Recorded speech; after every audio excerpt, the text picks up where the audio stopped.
Olha, quem aí nunca deu uma espiada naqueles sites gringos, né? Talvez até fez aquela comprinha que parecia imperdível. Uhum. Hoje em dia é super comum. Uhum. Mas, assim, por trás dessa facilidade toda tem um mundo, um emaranhado de regras, de interesses econômicos e até, olha só, de briga internacional. Exato. Hoje a gente vai mergulhar fundo nisso, no e-commerce internacional que chega aqui no Brasil.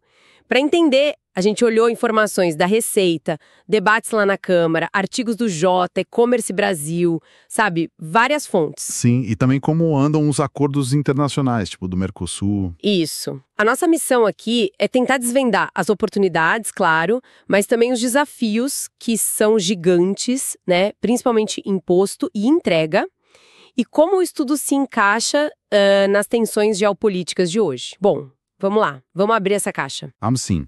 E o ponto central, eu acho, é que não é só o ato de comprar, sabe? É um fenômeno que tá, tipo, mudando o varejo todo. Mexe com a nossa economia Totalmente. e até com as relações do Brasil lá fora. E numa velocidade, assim, impressionante. É rápido demais. O que eu acho fascinante é como a tecnologia pega uma decisão sua, pessoal, de consumo e conecta com essas coisas enormes, macroeconômicas, globais. É verdade. Vamos começar pelo lado bom, então? As vantagens que, bom, existem e são claras. Sim, claro. Para as empresas aqui do Brasil, sabe, até as pequenas e médias, vender para fora pela internet é uma janela para o mundo, né? Uhum, uma oportunidade e tanto. Usar essas plataformas globais permite chegar em cliente em tudo que é canto, sem ter que gastar uma fortuna para montar uma loja física lá fora. Exato, a gestão fica mais centralizada, digital, pode reduzir custos, sim. E para gente, consumidor, é aquele universo de produtos, né? Coisas que você simplesmente não acha aqui.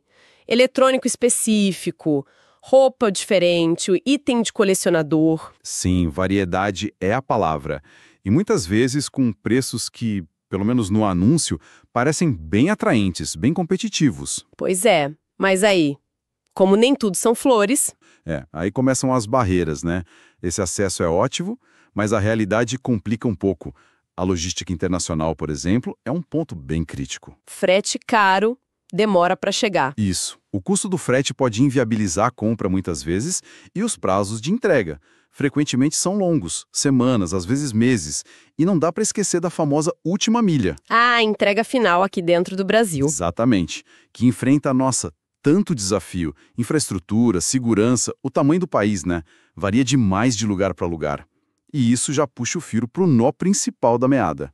Imposto. A tributação, sempre ela. É uma área, assim, muito complexa e muito instável, tanto para quem importa quanto para quem quer exportar. As regras mudam, sabe? Toda hora tem novidade. E além da logística e dos impostos, tem a confiança, né? Como é que a gente se sente seguro comprando de alguém tão longe? E as empresas, como ficam com a proteção dos nossos dados? Ainda mais agora com a LGPD. Perfeito. Confiança é a base de tudo no e-commerce. Isso passa por informação clara sobre o produto, sobre a entrega e ter uma política de devolução que funcione de verdade, sem complicação. Sem dor de cabeça. Isso. E a LGPD, que você mencionou, é super importante, porque ela vale para fora também. Ela é extraterritorial. Quer dizer, mesmo a empresa lá da China, se ela processa dados de brasileiros, ela tem que seguir a nossa lei. Entendi. Força uma adaptação, né? Exato. Mas essa questão da confiança se liga a um desafio maior ainda, que já entra na geopolítica, a concorrência. Ah, você fala da pressão que o comércio daqui sofre. As lojas locais? Justamente. O varejo nacional, sabe? Desde a lojinha pequena até a rede grande sente muito a competição dessas plataformas gigantes, principalmente as asiáticas. Shein, Shopee, AliExpress. Essas mesmas. E aí vem toda a discussão sobre isonomia competitiva. A ideia de que, poxa, todo mundo tinha que jogar com as mesmas regras, né? Especialmente as de imposto. O pessoal daqui reclama de concorrência desleal. É o argumento. Dizem que enfrentam uma concorrência desigual porque essas plataformas operam com custos diferentes, às vezes têm subsídios lá fora, regimes fiscais mais leves. Isso levanta aquela questão: como é que a gente equilibra? Abre o mercado, mas também protege a indústria e o emprego aqui. É um dilema. É aqui que a coisa esquenta mesmo. Vamos focar então nas regras brasileiras, porque é onde está o olho do furacão recente, né? Principalmente nas compras que a gente faz lá fora, né? E a grande mudança foi o Programa Remessa Conforme, o tal do PRC. Isso, implementado pela Receita Federal. A ideia principal não foi só, tipo, botar ordem na casa, formalizar essas compras que muitas vezes nem pagavam imposto. Que passavam batido, né? Exato. Mas foi mudar quando o imposto é pago. Essa foi a virada de chave, né? Foi. O ponto central do PRC é esse. Trazer a cobrança do imposto lá para frente, para o momento da compra online. Antes, lembra? Era na sorte, ou melhor, na fiscalização quando chegava aqui. Gerava fila na alfândega, incerteza. Uma agonia, às vezes. Pois é. Com o PRC, se a loja aderiu ao programa, o imposto já está ali, no carrinho. Pelo menos em teoria, isso agiliza tudo na chegada. Encomenda passa mais rápido. Tá, então vamos para o que interessa. Como ficou a regra do imposto para quem compra online lá fora, com esse remessa conforme funcionando? Certo. Vamos tentar simplificar porque tem detalhes. O ponto que mais deu o que falar foi a faixa de até $50, né? Somando produto e frete. A famosa faixa de isenção que não era bem isenção. Exato.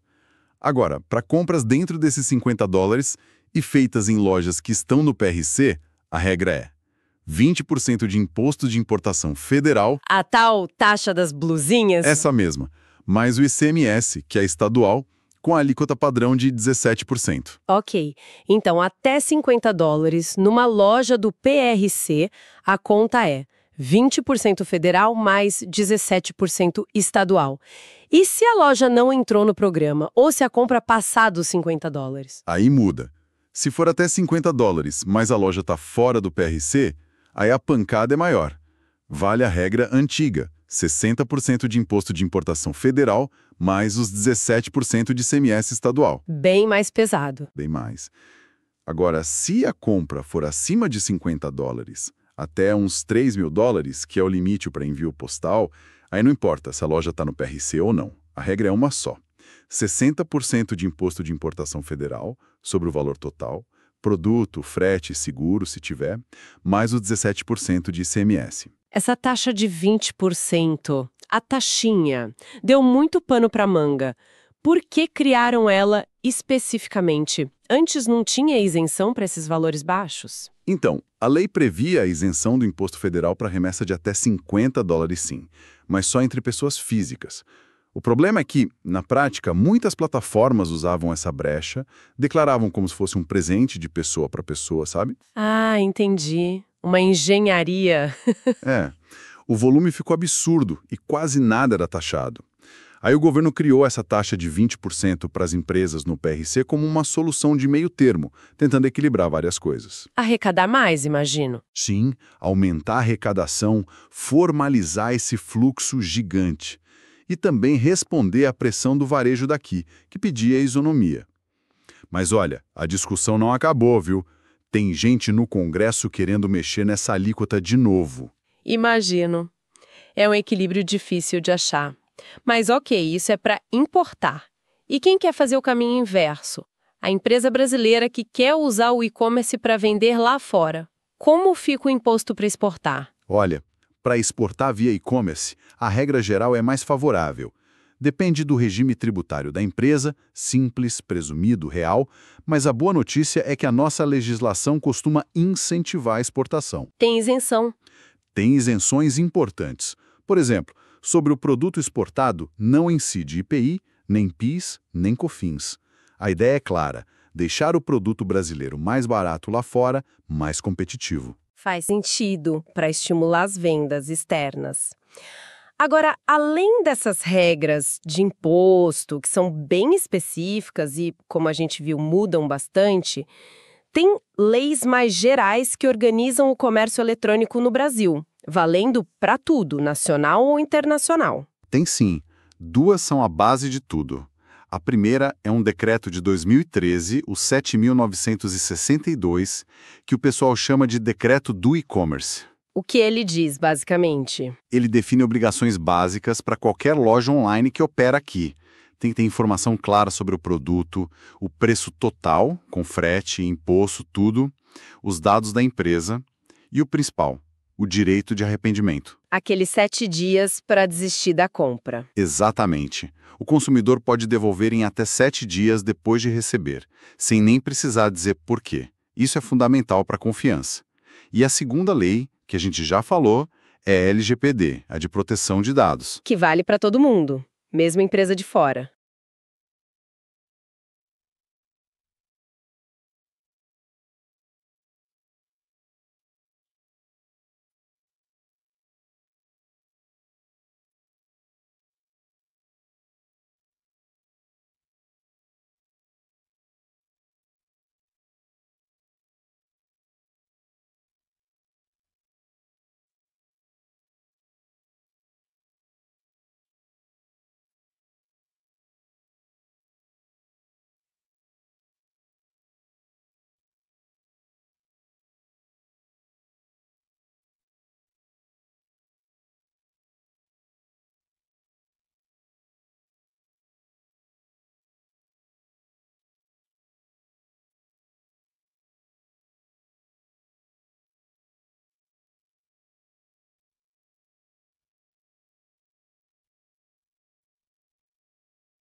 Primeira pessoa que vem à minha mente foi uma tia minha, que já faleceu.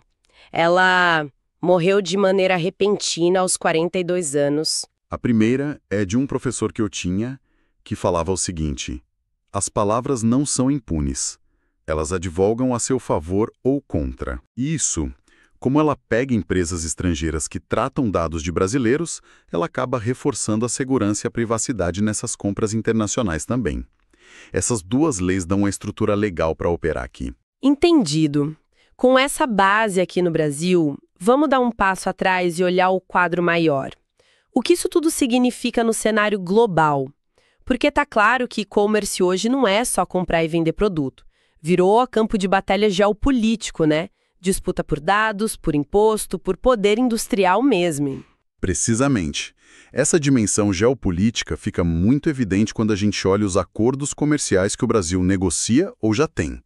Um exemplo super relevante agora é o Acordo de Comércio Eletrônico do Mercosul. Ah, aquele que tá para ser aprovado aqui. Esse mesmo foi firmado em 2021, mas ainda precisa da ratificação do nosso Congresso.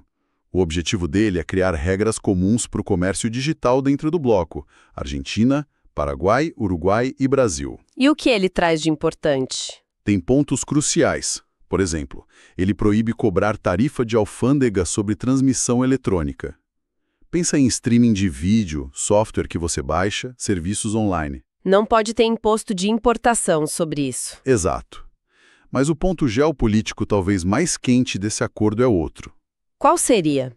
É a cláusula que proíbe exigir localização de dados. O que isso significa na prática? Significa que um país do Mercosul não pode obrigar uma empresa de tecnologia, tipo uma rede social ou uma plataforma de nuvem, a instalar e manter os servidores dela fisicamente dentro do país para poder operar. Ah, entendi. Tem que deixar o dado fluir mais livremente.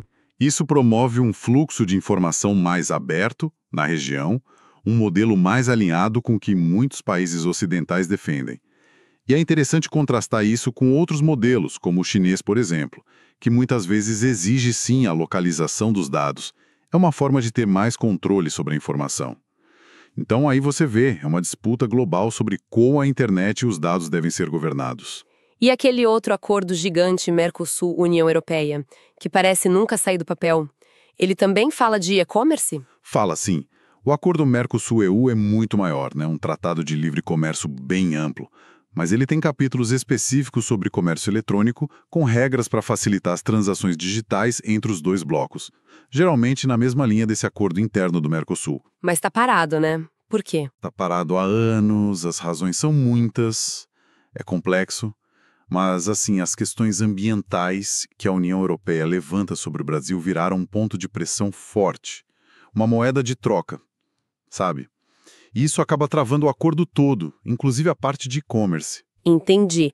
Voltando para o nosso exemplo da taxa das blusinhas, Ele parece um retrato pequeno dessas tensões todas, né? De um lado, o varejo, a indústria aqui do Brasil. Pressionando por isonomia, falando de perda de emprego, concorrência desleal vinda principalmente da Ásia. Exato. E do outro lado, as plataformas gigantes e também muitos consumidores defendendo acesso a produto barato, dizendo que isso democratiza o consumo, né? Que atende uma demanda real, ainda mais com a economia apertada. É um cabo de guerra clássico. E com argumentos fortes dos dois lados, não dá para negar. Nesse cenário todo, o programa Remessa Conforme acaba sendo mais que só uma regra de imposto, então. Como ele se encaixa na estratégia maior do Brasil? Olha, dá para ver o PRC como uma ferramenta com vários objetivos estratégicos. Primeiro, claro, o mais óbvio, arrecadar mais imposto. Pegar a receita de um volume gigantesco de importação que antes, em grande parte, escapava. Formalizar e arrecadar. Isso. Segundo, é um jeito de exercer soberania regulatória. Ao criar o programa e dar benefícios, taxa menor, liberação rápida, só para quem adere, o Brasil meio que impõe suas regras a esses gigantes globais que atuam pesado aqui. Exige conformidade. Exige o pagamento antecipado do imposto. É uma forma de dizer, aqui tem regra. Exatamente. E o terceiro objetivo seria tentar mediar aquele conflito interno que a gente falou, entre a indústria local e quem defende o acesso total. Achar um meio termo, justamente. A solução que encontraram os 20% abaixo de $50 para quem está no programa e manter os 60% para o resto ou acima disso foi uma tentativa clara de meio termo.